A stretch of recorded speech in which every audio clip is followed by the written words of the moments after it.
Hello, welcome back again to the Trickway podcast. He's Gray. I'm Trev. Hello, how you doing? It's been a minute. It's been over 3 weeks now. Yes. Which sometimes happens, Gray. First of all, I hope you're good, mate. Goes without saying. Yep. I hope everyone else is good. We haven't had a hell of a lot to talk about, but some kind of news come up. And listen, Gray, we don't. You can chip in with your opinion.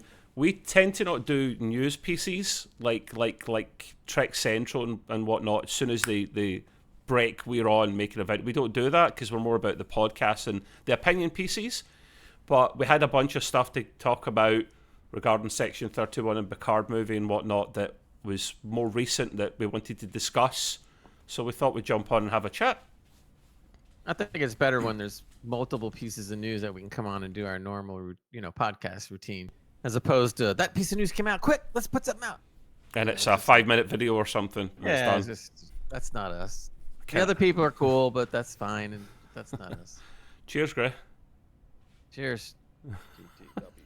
For the people that are listening, Gray's got his TTW t-shirt on that I sent him a while back for his birthday, and I've got my TTW mug, which Gray sent him for just a random gift back at the start, which is very nicely, thank you. But the logo's slightly different.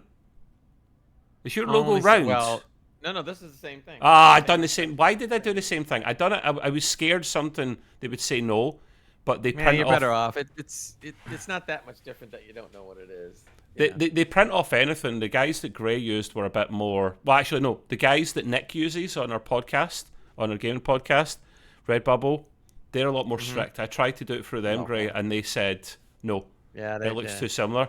And then I used my guys, and they're like, "Yeah, do whatever you want. We don't care." Yeah, because basically the only thing that really is different is that instead of having the straighter arrow type, it's just the Starfleet one is a little curved. She's more That's curvy. the only thing they changed. Right, but otherwise it's you get the picture. You do well if you're watching, you get a picture. If you're listening audio, you don't get a picture. I'm sorry. That's right. Well, we described it. Then you get a mental picture.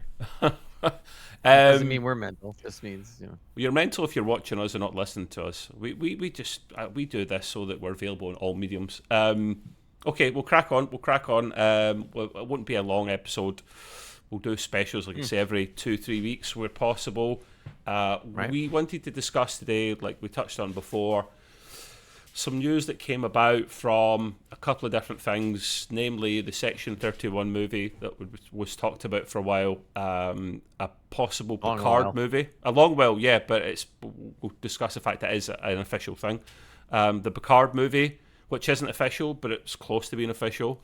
And of course, we'll get Legacy and other stuff. Other stuff I was going to talk about regardless, Gray, definitely. But I also don't want to repeat the same show where we talked about the future of Star Trek in 2024. That's the only thing. Unless we get new stuff to talk about, which I'm sure we do. Academy! Sorry. Yeah, we have some new stuff here. All the stuff on here is new. Okay. We'll start with Section 31. Or updates to... Updates, yeah. It's not rehashing old stuff, is it? It's new stuff. Right. So yeah, many of you guys will be aware they did start the production for Section 31, principal photography, and it'll be filming throughout this year. Michelle Yeoh did sign on the dotted line last year, and personally, I'm very happy about this. We have a couple of stars already lined up to join her. I recognise one of their faces, so we'll get Omari Hardwick and Sam Richardson. Now, I recognise Sam Richardson. I don't know if he was in. He was in something. It seems. Do you recognise his face, Gray? Have you Googled searched this guy before? No, but I will. Yeah, because I don't always know the name either. He's in a excuse me. He's in a couple of things. I don't know if it was like what did they call that? Marvel movie, Black Panther. He's actually in a bunch of different things. Yeah. Power, the Mother, Spell, Nobody's Full, Army of the Dead. He's done a few things. Yeah. I recognize. excuse me. I recognize the face, but not so much the name. And I don't recognise the other guy, Omari. I have no clue. But they had to go with almost a new cast anyway, if you think about it, Gray, because when we had Section 31 last time in Discovery season, was it 2? Yes. Yeah. Come back a little bit. Well, yeah, just a little bit. I enjoyed Section 31 was actually first mentioned in Deep Space Nine. Well, yeah, but I want to go back a little bit. I'm talking about the last time we actually saw them. Oh, yeah, that's what he was in. He was in Ted Lasso. Ted Lasso. Who? Which guy? He was the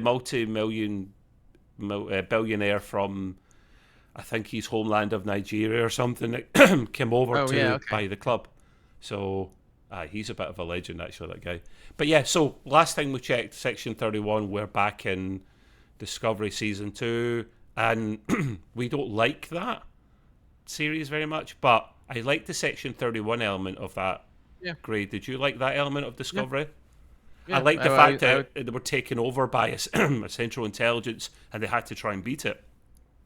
Made sense to me. I think there's room for that because in these day and age, there's always an organization like that, even in our world today. CIA. So it was nice, right? Well, yeah, and several others. MI6, right? Yeah, true. I always forget how they. One's internal, one's external, mate. I never remember. I think F5 is internal and 6 is external. I always wonder, like, what happened to the MI 1 through 4? Oh, they were off. They're gone. They're gone. Every year they should just keep picking the number, and everybody will get confused. Wait a minute. It's not an iPhone, Gray. It's not an iPhone. You don't stick another number on it. That's how you save. That's how you protect your country's borders and best interests. You get them to do the intelligence stuff, and then you off the whole lot of them, and you bring out another number. Genius. Like 007. 8, 9. Yeah. So Section 31, you enjoyed that element of. Yeah. So this is the Black Ops part of the Star Trek universe because somebody's got to do the dirty work occasionally. So yes. This time we get to see it a little bit more. I kind of like the idea because originally they said they were going to do a Section 31 TV series. And I'm kind of like better the idea that they're doing a movie. Why? Only because I believe. Well, there's a couple reasons. Well, there's one reason that I think definitely is why they made a movie, and that's because Michelle Yeoh is too busy doing other movies. She can't really sit still long enough for a series. Why is that? And they also, it's just because she's more wanted now. She's an Oscar winner. Award. Yeah. Right. Besides that, she's always been in a lot of movies anyway, but now more so. And Paramount's not stupid. As soon as she won the award, they go like, "Whoa, let's get this thing into action fast." And they started making the announcement in the news and they signed the contract. All that garbage happened right away. And of course, now all the advertisements go, "Oscar winner Michelle Yeoh is in Section 31." And I get it. That's part of the the deal. So in this respect, I think they had to do the movie. But now that I can reflect a little bit on it, I kind of want to see one good, high quality movie as opposed to a series that maybe could be rushed and you'd have some episodes that aren't so swift or whatever. So we'll see. I mean, if they can put together a solid, really good movie, that would be cool. So I'm keeping the fingers crossed on that one. It would be cool. You're right, and I've just noticed my background's not working. Oh well, that's annoying. The Section 31 stuff, I've actually thought of doing. Actually, Gray gives me some inspiration without realizing when he was talking about Section 31 there. It's just the face. I don't know what it is. I thought of doing it. It's very inspiring. I thought of doing a special on Section 31. Actually, that came to my mind. I thought that would be a great idea to just talk about them for half an hour. So we might do that. If you want to see that, let me know. But yeah, the Section 31 stuff, I would have preferred a series. I would have.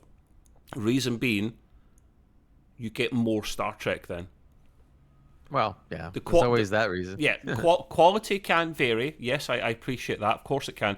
I think this TV movie will be very good in quality because they will stick the budget of probably a few episodes. Maybe not all 10. They'll probably have the budget of like 2, 3, 4 episodes for a big 2.5 hour TV movie. So it'll be cinematic quality, but we know the cinema is unfortunately dying, so it will go on streaming, and it'll be very good, at least, Gray. So we won't get 10 hours of content, but we'll get about 2 hours of, hopefully, A+ material.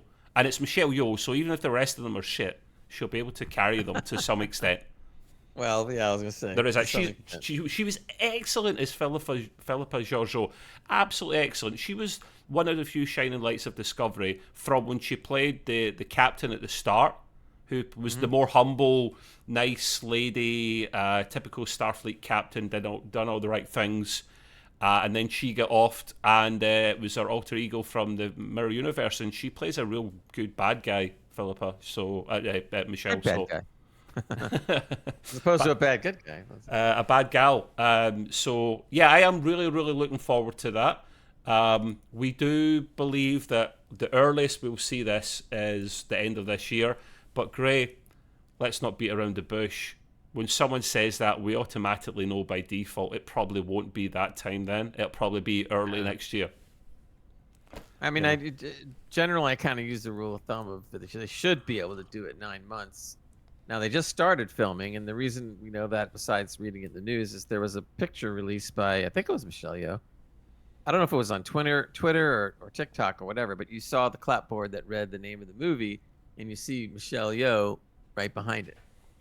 Yeah. So I saw that picture. So now you know it's definitely going. So if you were to use the rule of thumb 9 months, you're probably, if we're lucky, we'll probably see it come out, by holiday time, November, December. Which would be nice. I don't think it'll take 9 months to film. I mean, the series, the seasons that they do take 6, and that's too long. It's not a matter of just the filming though. There's post-production, the CGI, and all this other garbage. Yeah. They got to do exactly. So generally speaking, it ends up being something like that. I mean, in the former days of some of the other Star Trek movies that we've seen, that was usually the cycle. When it started filming, you could kind of figure it about 9 months it would be out. Yeah. So I'm hoping that's what they kind of stick to. If they don't, it's going to be that much longer that you got to wait. Which is a pain. It is possible, like you say, for them to have this movie out at the end of the year and not be rushing it too much. It is 100% possible. And they take... How long did it take to film 10 episodes of Star Trek these days? Is it not 6 to 9 months? Something like that. 9 months? Probably more along the lines of 6 or so, something like that. Yeah. You could do it. You could do it faster. We always have this argument all the time. Don't get it started. I mean, there's TV episodes on now that are still pumping 15 to 20 episodes, and yet they do it all in a season. So, yeah. I mean, it's never going to be an issue that we like, because it could be done quicker. It's just that they're not doing it quicker, plain and simple. If we get started in this rant, I'm afraid we will we'll be here for a long time ranting and raving. Yeah, Gray and I both hate this aspect. The quality is better now, but it's not like it's night and day difference better. Mm-hmm. So yeah, it's all to do with money and whatnot. Always comes down to that. So yes, we'll see that probably. I think that another aspect, Gray. Let's not forget about this. Paramount are skint. They're a bit broke. Yeah. Well, that's we'll touch on that. But before we touch on that, the other element is they will space out what they've been releasing in Star Trek, which we know, to try and get more bang for their buck. So we get that. So yeah, you wanted to talk briefly about a little bit about the business side of what they're doing here. Yeah, in case any of our fans out there that listen to our show may or may not know this. It's pretty bad out there for Global Paramount. Global Paramount is basically the whole umbrella of Paramount. All it does, Star Trek, other IPs that they own, studio, la. And you've seen little things in the news about Global Paramount and also Warner Brothers Discovery, blah, blah, blah, losing a lot of money. Well, it's bad. It's worse than even what you're reading. And what's happening is Global Paramount is so far in debt now that they're not just looking for somebody to come in as a partner. They're looking for somebody to buy them out. Whole stock and barrel, everything.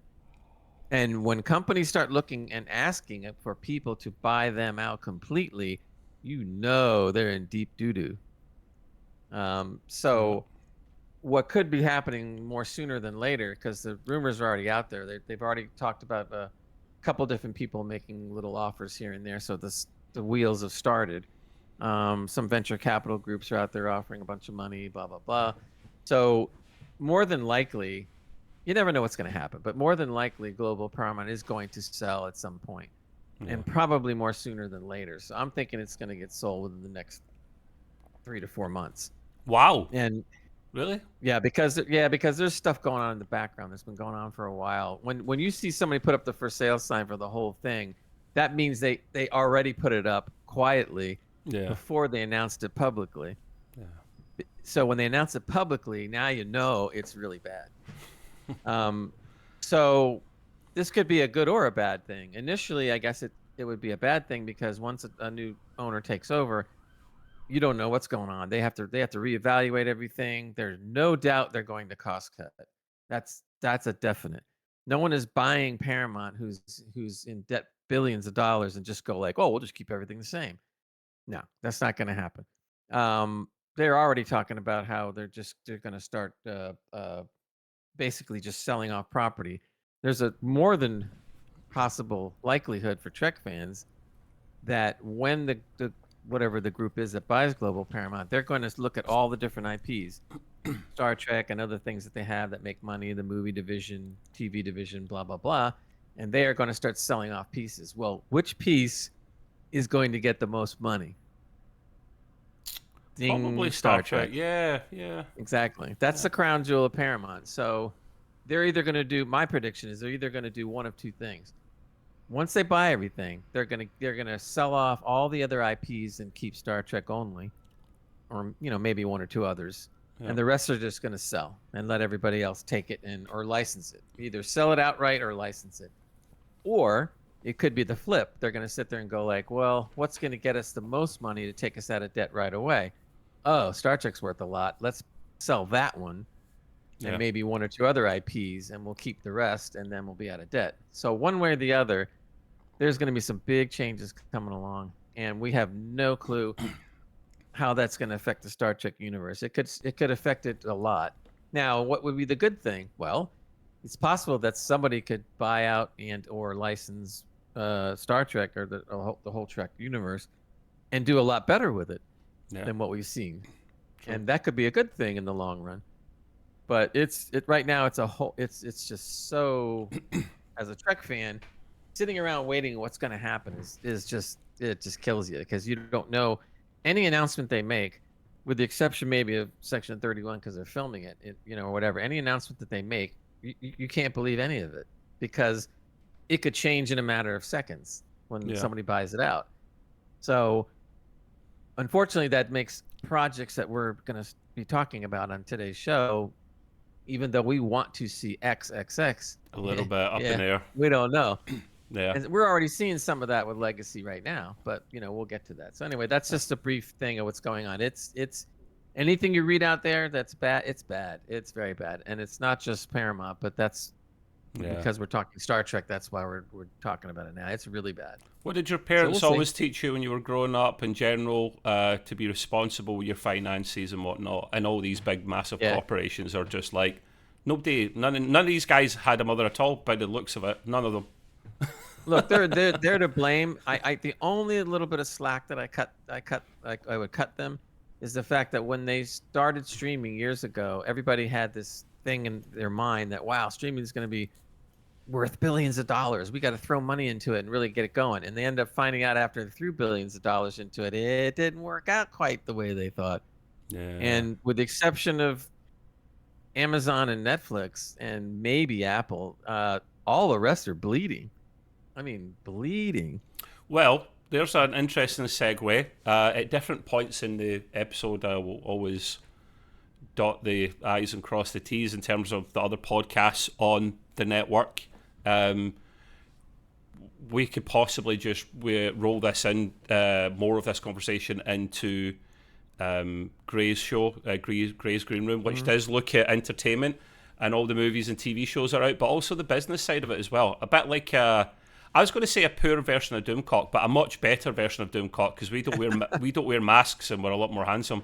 But in respects to Star Trek for a second, because I'm keeping it on that, not just the other entertainment stuff. The rumor is that if they were to sell off Star Trek, who would be the one that would take it? And the strong who rumor can afford to?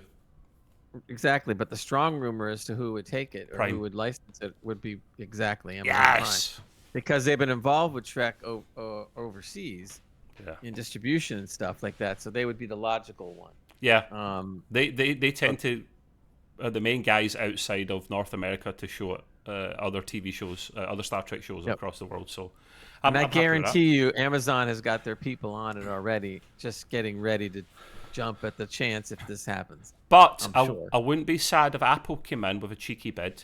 No, I wouldn't either. They do good stuff. So to be honest with you, if Amazon took it, I would be okay with that. But if in a perfect world, whatever, I would love Apple to get it. And why? And you know as well as I do, Apple's science fiction series have been really good. Mm-hmm. Yeah, they have. Yeah, they buy up good IPs. Really good. Yeah. Yeah, and I'm like, wow. I mean, they've been coming out with one science fiction hit after another. I mean, that's hard to maintain that kind of quality.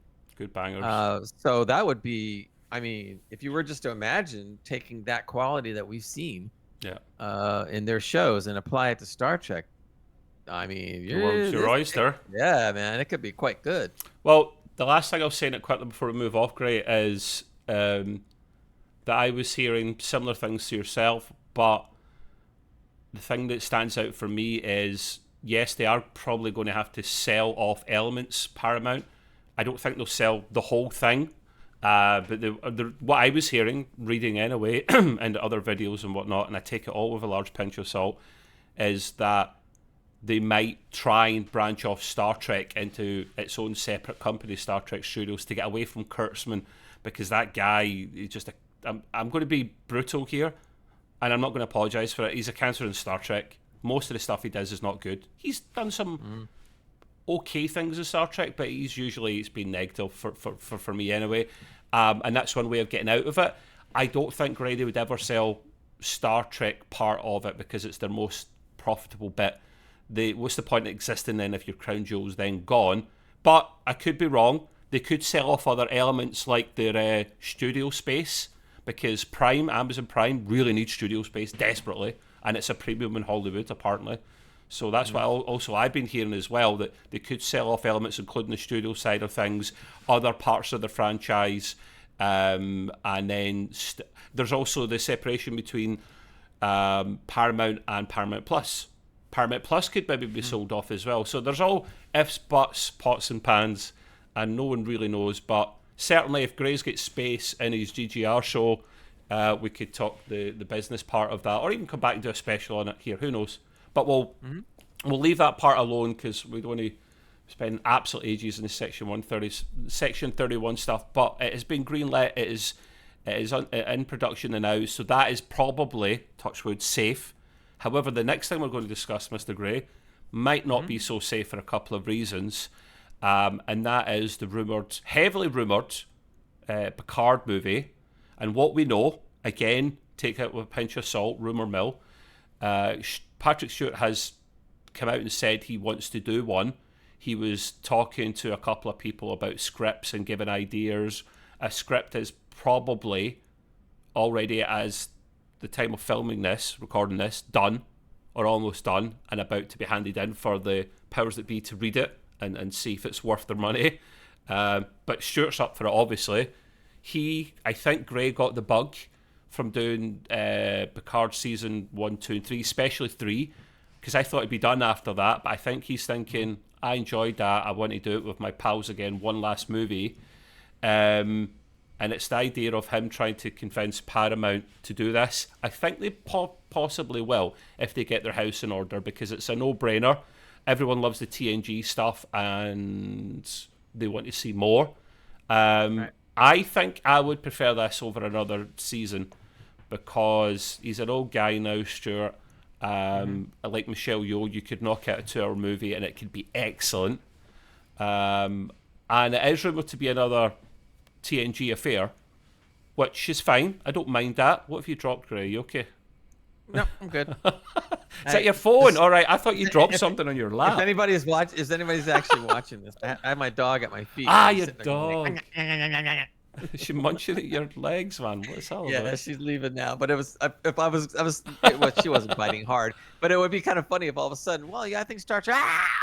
I thought that was discouraged in training with a doggo to stop biting people. Right. I have some strong opinions about Picard, but finish up. So, so the last thing to add in that before you jump in, great, is it probably will be TNG again, which is good because that's what everyone wants to see, and there was evidence for that in season 3 of Picard, obviously. But it is the Picard show, so I'm just being the yin to the yang. I'm playing the devil's advocate here. As much as I want it to be TNG themed, it is the Picard show. So we'll see what happens. What's your thoughts, Gray? By all means, chip in. I have real reservations on a Picard movie, and I'll tell you several reasons why. First of all, when Picard, the series first started, all right, before season 1 and their planning and everything, clearly, and you can look up the articles and stuff, Patrick Stewart didn't want any of the original TNG crew involved. True. Period. Yep. Not because he hated them or anything, but because he felt that Picard should go in this particular direction and that it should be done this particular way. And he got his way for the most part. And we saw what happened with season 1 and season 2. Now, I'm not blaming him entirely, but he had a lot of influence on this because he said he would not come back to do the character unless certain things that he felt were necessary were done to the character. Yeah. So the writers had to kind of go along with this one, and they went ahead, and we got a disastrous season. Well, a mostly disastrous season 1 and a totally disastrous season 2. 2 was worse than 1, wasn't it? Yeah. Right, exactly. So much so that we didn't think, season 3 would ever amount to anything until they made major changes. Now, once they got to the point where they were going to do a season 3, somebody apparently talked to Patrick Stewart and said, this idea you had, it's not working. And we need to bring in the rest of the TNG crew to really do it right. And he's like, oh, okay. And then, of course, luckily they got Terry Matalas. I thought it was his idea. I thought it was his idea, man. No? Am I wrong? It was not Patrick Stewart's idea. Okay. Nope. He basically slowly gave in to the fact that this is what's going to have to happen because season 1 and 2 just couldn't cut it. He's part of the production crew, by the way, or not executive crew, by the way. So he has a lot of input to that, but he's not the showrunner, so he doesn't get final say. Right. So I think, unfortunately, they kind of bent to his will the first 2 seasons, and it didn't work. Yeah. Again, I'm not trying to make 100% to blame, but it's a lot, to be honest. So once he started, okay, so yeah, and then let's do this. And then they bring in the crew, of course, that plus great writing, plus Terry Matalas, who really made it fly because he understood what everything was. Yes, he's the savior of Star Trek, at least presently. And that all clicked so well, much better than even I think Trev and I thought it would, that it was just great. Now, when you can watch a Star Trek series like series in the past have been, where you're moved by the show, okay, and I've been moved by all the shows, well, with the exception of Enterprise, but I've been moved by all the shows because they've been really well done. So when you go back to watch a Voyager or Deep Space Nine or TNG or Original, you were always moved, and so much so that you watched several episodes, if not all the episodes, again, and maybe even again. But I can tell you right now, I will never go back and watch season 1 of Picard nor season 2 because ever. But I will, and I have gone back to watch again some episodes of Picard season 3, and we'll probably watch it all over again. And that's a sign that you've done something right as far as Star Trek is concerned. So now it's Stewart. The first article I read about Stewart wanting to do a movie was the fact, like you said, okay, he had a good time on season 3, and he doesn't want to give it up yet. But it just reminds me of the heavyweight boxer that has won the title, right? And he's defending his title, and then he's still defending his title 2-3 years later, and then 5 years later, And then all of a sudden, the dude's getting long in the tooth, and yet he still tries to defend it, and then he gets the crap beat out of him. He should have just went out. He should have just went out when he was on a high. Yeah. And it's almost like that. It's almost like they don't know when to go out on a high. And in my opinion, I wish Stewart hadn't said anything about a movie about Picard, and that he just went out on the high, because you couldn't get higher than season 3. I mean, you just couldn't. No, possible. I mean, Stewart looked the closest to he's ever looked like in the original TNG. Not perfect because he is older, but he looked the closest to the real deal. Sounded as well. Sounded as well too, and that was the high note. Then when I heard him going like, "Well, I want to do movie," and then I heard him say some things about how he wants Picard to be handled in the new movie, and then I'm going like, "No, not again." So you're gonna sit there and go like, "Well, it's Patrick Stewart, and he is a sir, he's a knighted, and all this stuff, and he's like, he's did this and did that, and it's important, and okay, maybe we should listen to him." Yeah, okay, listen to him, and you end up with a bum movie. Yeah, because he's not an expert. That's why. Right. So I'm really, really not. I'm sorry. I just can't be confident about a Picard movie. I just can't. I'm sorry. And then on top of that, and we're going to talk about this coming up, Metalis is nowhere involved in the movie. Nowhere.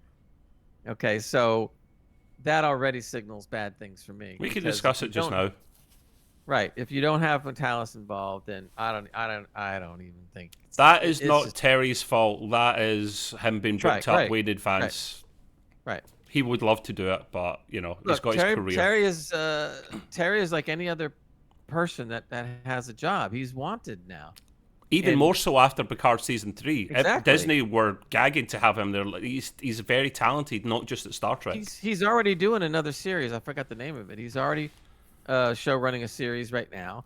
I do know that from what I read, he has, I think, 2 other offers on the table to do stuff. And remember, when you and I talked long ago, we said that Paramount has to figure out some kind of way to tie up Terry Matalas. Give him some money now and tell him just to hold his beans and get ready to do some more stuff. No one will stay in retainer, mate. We've had this argument before, especially showrunner. Right, but a person like him could have been in some type of retainer per se. But the reason that didn't happen was what we mentioned before. Yeah. They don't have the money. Yeah, plain and simple. They just don't. So Terry is. I'm kind of anxious to see, or what Terry can come up with other than Star Trek. So it'll be interesting to see what this series he's doing will do, and I'll certainly follow it. So our Lord and Savior Terry Matalas, if he doesn't do this, yes, it will not be the same. I think it still potentially can be good though. Maybe not that high level that we've expected for season 3. Not if Stewart has his way. So this is all part of it. We split our notes into separate sections, but they kind of bleed into one another, especially the last 2 or 3 points. And yes, so the Picard movie, I think will happen if Paramount can sort out their stuff. I mean, like, so that there's do we want it to happen? Yes or no? Do we think it will happen? Yes or no? I say yes to both. I think you're more no and yes, because... I'm kind of like, I would like it to happen, but not in the form that I'm seeing. All right, okay, so we'll put a tangent on that, yeah. So, yes, Greg was right, but when Patrick Stewart is more involved in what he wants in season 1 and 2, they're not as good. Yes, he should have input, because he is bloody Jean-Luc Picard. He is the walk-in... Star Trek captain, more or less, these days, along with Shatner. In fact, more so, because Shatner's just not been in Star Trek for such a long time now. So he's the poster boy. You bring up another good point. Now, again, I'm not... Look. Don't suggest it. Don't do it. You can see I'm an older guy, right? So I'm not trying to... It's not like I'm trying to make... I thought you dyed your hair. Oh, okay. Yeah, right. But I'm realistic. So Stewart is already in his 80s. I forget exactly what, but he's up there, right? So... if you're going to do a movie, by the time the script is written, the script is writing, it's probably going to be rewritten a little bit, blah, blah, blah. But by the time you actually goes to production, which probably won't be for months, and by the time you actually get into production, he's going to be another year older or 2 years older. Okay, so when you get to your 80s, every year is like, it's almost like dog years. You're getting old, and stuff. So that's why and I'm only saying this because I really love Patrick Stewart, and I just feel bad that he should go out with a bang, and he did on Well, season 3. I think. yeah, they should have kept it the same, Gray. They should have that. The whole point of the camera panning down and them playing poker was similar to Star Trek: The Next Generation finishing. Keep it like that. That was beautiful. Yeah. If you are going to bring it back, you have to somehow try and at least match that level, if not beat it. And that's almost impossible without Terry. Yeah. You know? So that leads us on to the next thing of whether Legacy happens, Star Trek Legacy, right? And that is heavily rumoured. That probably more likely to happen than Picard, to be fair. But when money's sorted out with Paramount, if they can get Terry on board, if they're not going to do Legacy for a couple of years, they should be right now saying, Terry, okay, you're busy just now. When you're going to be free, look at your calendar. Speak to your PA. When are you free, man? You free in a year? Right. You block off 6 months of that, and a year from now, we'll pay you what you want. If it doesn't happen and they've tried their best, Paramount, I'll go fair play. He's busy. No one's to blame. Then it's our backup crew, which won't be as good, but I've got a bit of faith. We said before we thought, we heard the guy most likely to show run would be Jonathan Frakes. Now, Gray made a good point last time. He's never show ran before, right? He hasn't. Mm-hmm. He's good at directing. I don't know what he's like writing scripts. Probably not great. I don't recall him writing much stuff, if at all. No, but, and I really don't want him to write. Yeah, but give ideas, sure. That's why he'll be heavily rumored to be a co-showrunner, which makes a lot more sense now. So you have Jonathan Frakes, you have a Shea Bond type character along with him, who is the guy that does Strange New Worlds, and that's good. So you have like these two working together. You have, because the thing is, a showrunner, for those that don't know, and don't say it's a guy that runs the show because I'll find you.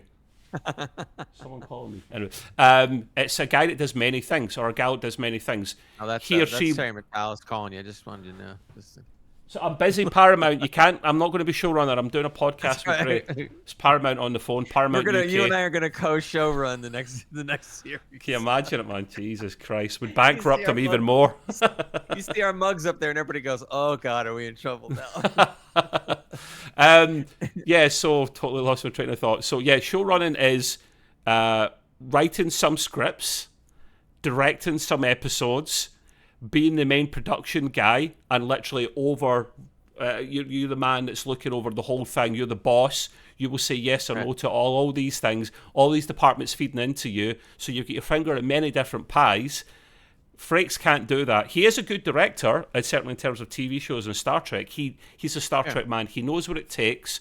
He will be good at that. But if you can get someone that comes in and can do the executive stuff and can bring in some good writers, maybe Terry McAllis will loan his writers. We can borrow a couple of his writers. That would. Good. I mean, it is possible that depending on Terry's schedule, that he wouldn't have to show run, even though that would be the best. But he could. He could contribute to the script. Yeah.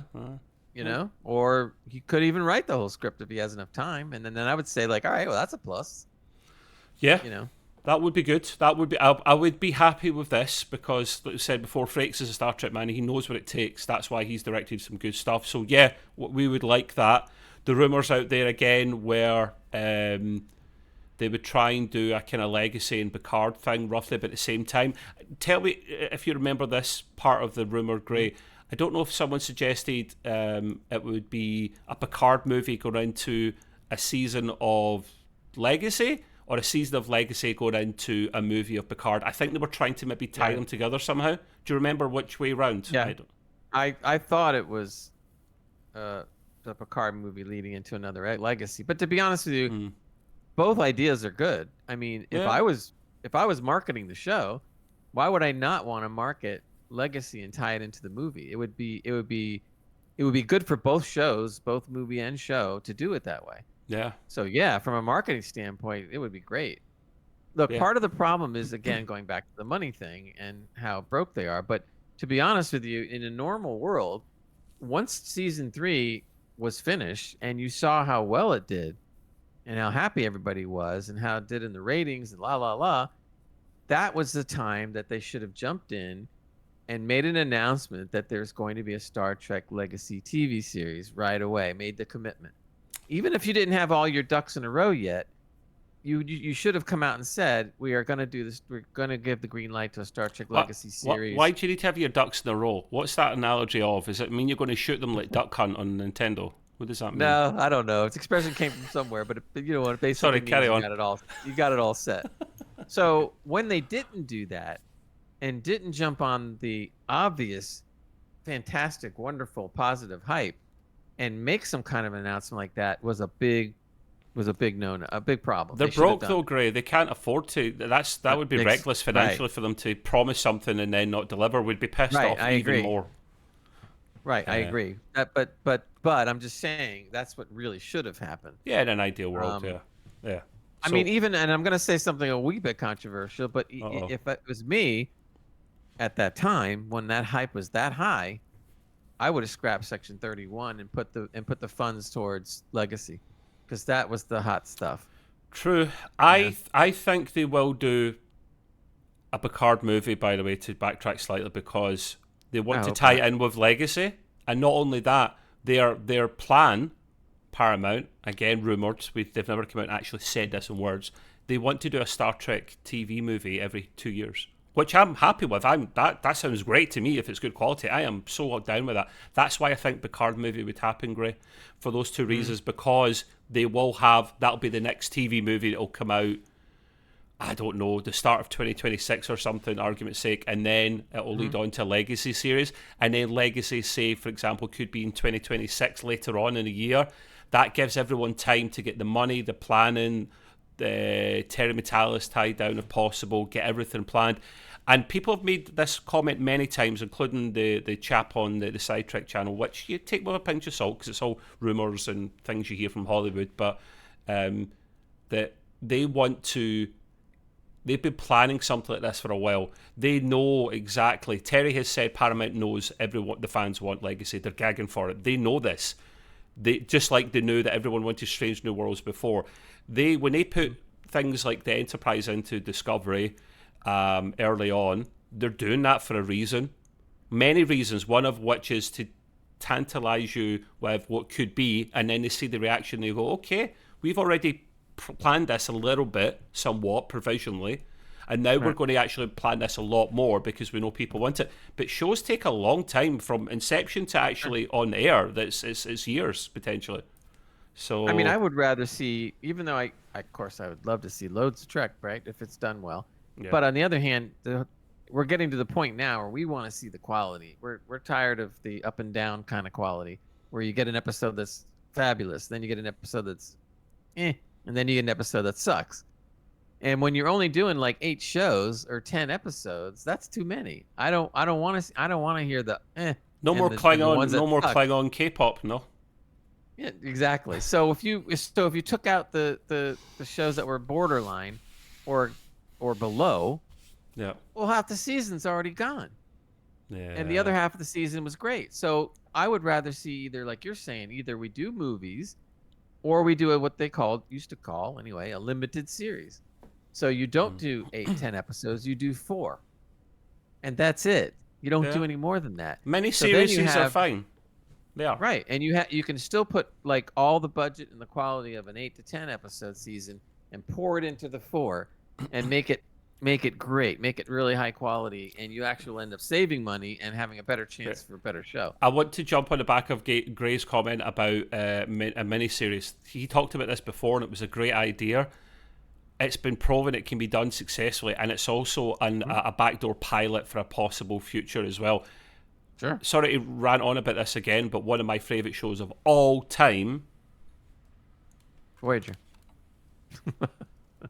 Battlestar. Okay. That's the Galactica. That's the baby. That's one of my favourite ships of all time. Not more favourite than Enterprise, but it's probably my second or favourite ship. I absolutely love that thing. Or the Defiant. Don't forget the Defiant. Yeah, but Star Trek. Number one, it's the Defiant. Then it's probably the Battlestar Galactica. Great, you're putting me off my train of thought. I'm telling you, man. Yeah, they started with a miniseries, 3 episodes.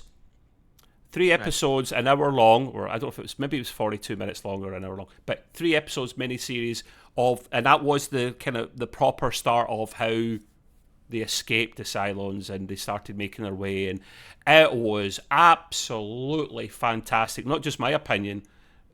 Everyone loved it. Ratings were through the roof, and they went, "Okay, we're commissioning a season for this." It was that good. So that it is a good idea if something's really successful from a miniseries like Grace is. There's what you make more of. Give the fans what they want. They're your customer. We pay you. Look, the quality on Picard season 3 was so much higher. Well, you're at the bottom of the barrel of season 1 and 2. You don't need to do much to be good. Exactly, but on top of that, it was very, very good. Way better than even I thought it was going to be. So if you can put out a miniseries at that level of quality, wow, man, you'd have like 4 really great episodes, and you'd be very satisfied.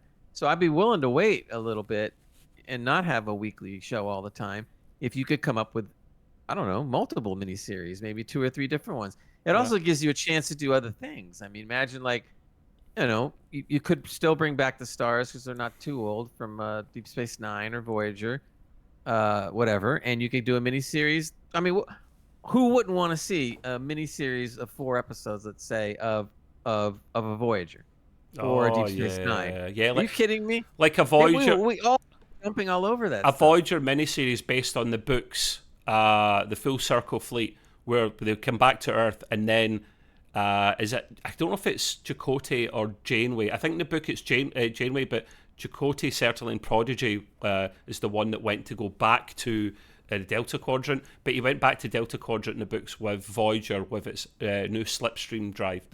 They started it. This is why Voyager is one of my favourite shows. When you see it in Star Trek Picard season 3, when they're sitting, when Seven of Nine's on the bridge with Jack, and they're going through all the ships, and then she lands on that one, and she's emotional. She's like, she doesn't mean to be disrespectful, but she's saying, yeah, this one set its destiny way further out than any of those other relics did. And relic is not a derogatory word. They're all relics, including Voyager. They're old, but Voyager done Patrick things. Stewart. Yeah. He should have been in one of those rings, Patrick Stewart, just in a spacesuit going, hi! Why can't they have captains in there as well, you know? That's right, a permanent Star Trek hologram. No, I actually meant like the reanimated body, man. I like the real thing, yeah. Yeah, that's a little weird, but okay. It's miniseries are great things, and that would have been a great example. You take the ship back to the Delta Quadrant to try and repair some of the damage you've done with some of these species, because it wasn't all squeaky clean on Voyager. They didn't do everything perfect. The other thing is, if you're going to do a miniseries of Deep Space Nine or Voyager, then you need to do it relatively soon, because they're getting old. I mean, they're not old. They're not so old that they can't do it. You know, they're more like the ages of the original Trek crew when they did like Star Trek 3, 4, 5, 6, you know, whatever. True. So it would be great. I mean, it would be like I would go bananas if I could see a miniseries on Voyager and Deep Space Nine. Voyager's more likely to happen in DS9 because we all know that Avery Brooks is a couple of dilithium crystals short of a warp core, which I don't say in a nasty way. He's done with it. Well, you know what? Then it would be cool to see a miniseries Voyager, but you would involve a character or 2 out of Deep Space Nine in it. Of course. And that would be like that's what Picard done. That's what Picard done. Like right, you can imagine like Kira coming back, or a Core coming back and having a, you know, at least a semi good role. Kira was promoted in the episode she was in Lower Decks. She was Major before. She's now Colonel. Is it Colonel? I think she's Commander of the whole. Commander. Was that her name? A Colonel might be a rank in the British Armed Forces. I don't remember exactly. I don't remember because I'd have to go back and watch that episode of. You're right though. They can do that. Just sign us up as showrunners, man. Let's do it. I mean, 4 episodes you could go by and involve Deep Space Nine in a chunk of the series. Yeah. You know, at some point. That would be great. There's so much stuff, you know. And look, we're no brain surgeons here, but we're coming up with some great ideas. But we're the customer. We're the paying customer. Right. Exactly. And I mean, it just seems logical. The only logical thing they ever did was when people were all screaming for Strange New Worlds because of what they saw on Discovery, and they actually listened. Holy crap. Yeah, that's why Legacy will happen, mate, because they are listening. They know. It's just about the money and the time, and it will happen at some point. Yeah. I would put money on that, and I'm not a betting guy. It will happen, but it'll be a couple of years. They need the money in place. They need, hopefully, Terry, if they can get him. They need the schedule everything to fall into place before they can do this. So it will take time. I'll tell you, if they do Legacy and Frakes is co-showrunner, and this, I think this is very important, and they can get Terry Matalas at the very least to be an advisor, then I think you got something. Yeah.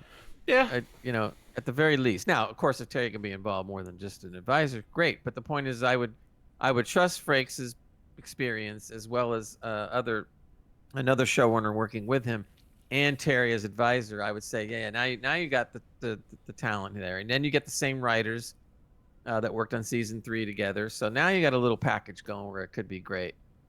Yeah, I hope so. We'll see. I hope so. But right now, the bummer is that we're jonesing for good Star Trek, and we can't wait until. I mean, we have to wait till April. Could even be May. All right, and then we're going to see Discovery season 5, which hopefully it goes out in a bang. Hopefully it goes out in a bang, Gray. Let's glass half full. Come on, let's be positive. No, I'm trying to be positive, but when I sit there and put it in perspective of season 3 and things that we know could happen, or things that we know we'd like to see, it's kind of like those things like, you want to go see the latest episode of Star Trek? And so, which one? Discovery. I guess. There's nothing else on. We're watching it. Exactly. So it's kind of like, but if it was something else, like a Picard season 3-ish thing, or what we're talking about now, I'd be like, when? Great. Let's go. Here's another element that we can't forget about as well, because Paramount's a bit broken skint. They need to wait, unfortunately, for Strange New Worlds to go off the air before they commission another one, because they only want to make 3 shows a year max. Right. And that's, I get it. We had too much Star Trek before. Dare I say it? Too much of a good thing is never a good thing. And now what we're getting at the moment is more the norm for a franchise, I would say. So we were just spoilt before, and that's what we're used to. So I like Strange New Worlds. Do I like it more than the thought of Legacy? I'm 50-50. I love the idea of Legacy, and I love Strange New Worlds staying on air. It's a hard one, but they can't be both on at the same time. Well, yeah, but if you were to, again, maybe this is pie in the sky, but if you were to knock off everything and just have a Legacy series and a Strange New World series and nothing else, I would be happy. I'd be very happy. Oh, wow. I mean, if that's all I could get, in other words. Yeah. If that's all I could get and I had to pick it, then I would say, okay, a Legacy series and a Strange New Worlds at high quality, and I'd be fine with that. That's hard. That's my lowest. I don't know about lowest, but that's my lowest-ish expectation of a quality stuff. Now, beyond that, sure. I mean, if you can do more. Well, I mean, let's put this. As long as we're fantasizing, let's say you had a Legacy series and you have a Strange New World series, right? But then in between, when you're waiting for the production to go into another season of those shows, what do? The movies. It would be perfect. You would have series, movie, series, movie, series, movie. It would just do it like that. And I'm telling you, that would be fantastic. Can you imagine? It's about we'd have a series and a movie that's like a Deep Space Nine movie or whatever. It's about getting the quality right, though, like you say, Gray. Strong. I'm a strong advocate of that. But that wasn't always happening. You touched on that before. The whole point of us only getting 10 episodes as opposed to 20 or 24 or 6 back in the day was that the quality was supposed to be better. And for the most part, it was. But then they started slacking and were like, okay, you used to knock out over 20 episodes over 9 months back in the day. You're now doing less than half of that, and you're taking a whole year or more. You're taking 6 to 9 months to film what the guy's done 20, 25 episodes back in the day. Like, really? Right. So you expect all one of those episodes to be good? I think, the guy in Sidetrack went, we had too many bad episodes in Strange New World Season 3. Like, you can afford for one of them to be a little bit off as your experimentation episode, but the others have to be on point. And the quality wasn't, so that's not good enough, guys. I'm just going to say the percentage of low quality shows in an 8 episode, 10 episode season is far higher than it was with TNG at 20. Yeah. And that's a problem because and it's more of a problem because you're only seeing 10 episodes, so you almost don't have time to feel good because you're coming up with an episode. So, I mean, you could in a 20 episode season you could forget things and then just move on. You can't do that in an 8 episode 10, man. Look at season 3 of Picard. There wasn't any episode that was under 7 out of 10 for me. 7 out of 10 was the lowest. And that's and that's still that good. was the worst. Yeah, so I mean, no episode was bad. There was a couple episodes that were okay, but it was great overall. You make a great point because if you're saying that the show is the worst show is a 7 out of 10, and it was all uphill from there, that's freaking great. That's the barometer always, minimum 7 out of 10. Exactly. So if every series could do that, you'd be in hog heaven. So you'd be in what heaven? Never heard that one, huh? Hog heaven, like as in have a hog roast. This is another American colloquialism. Hog heaven means like to eat the hog. It's really tasty. The best. Yeah. The filet mignon in the steak world. Fair enough, Gray. But yeah, listen, we could go on for ages. We have to start wrapping up. No, only kidding. We'll be back again in 2 or 3 weeks, don't worry. The last thing I mentioned here, a little tongue-in-cheek comment, Gray, and we talked about this before, was if they do Legacy, I will hunt down our Lord and Saviour if he does not rectify the fact that shitty little ship, I'm sorry I'm saying it, the Titan is not a flagship. Far from it. And nor should it. Shouldn't have to be a flagship, but it should be more than it is. He has to explain at the start the upgrades that bad boy got for a Legacy show. Otherwise, because it was the Shrike's bitch in Picard season 3. It was. Mm-hmm. So you have to do a Defiant-sized overhaul of that ship. So if you can turn that ship into a Defiant-sized thing, just to give you is Colin Meaney still alive? Could he come back and refit that ship as well, along with Geordi? I mean, but think about it. If you could just take some of the great aspects of the Defiant and modernize them a little bit and drop it on the G, that would be great. Can you imagine the G was basically the Defiant, and not in terms of size, like you keep the same chassis, but you upgrade the hull, the pulse phasers. Could you imagine? Oh yeah. You put the quantum torpedoes in there, or you come up with a new one like super quantums. I don't know. Whatever. Do you like the look of the Titan? See, don't answer yet. If you didn't know assume you knew it was upgraded to the hilt, the G, right? Okay. Mm-hmm. Well, looking at it as in aesthetically, do you like the look of it? I like the look of it. It's not an E, but it is nice looking. Look. Yeah, I do like it. The only if I really want to be nitpicky, and I am being nitpicky. The only thing I didn't like about the Defiant in its shape was the nose thing in the front. That was a mess up. That's the whole thing. That had ideas of what it was going to be, and they changed their mind. It was a mess, that thing. Yeah. If you were to, in other words, if I were to redesign the Defiant today, I would definitely get rid of the snout. Do you know what it's for? Do you know what the snout was actually officially, the last thing we checked, was used for? Do you know its purpose? Smell stuff? No. Where's the next flight to Florida? I'm coming over to smack you. Right? No. What was it? It was officially because people thought you boarded on and off there. You can't. There's no bloody doors in there.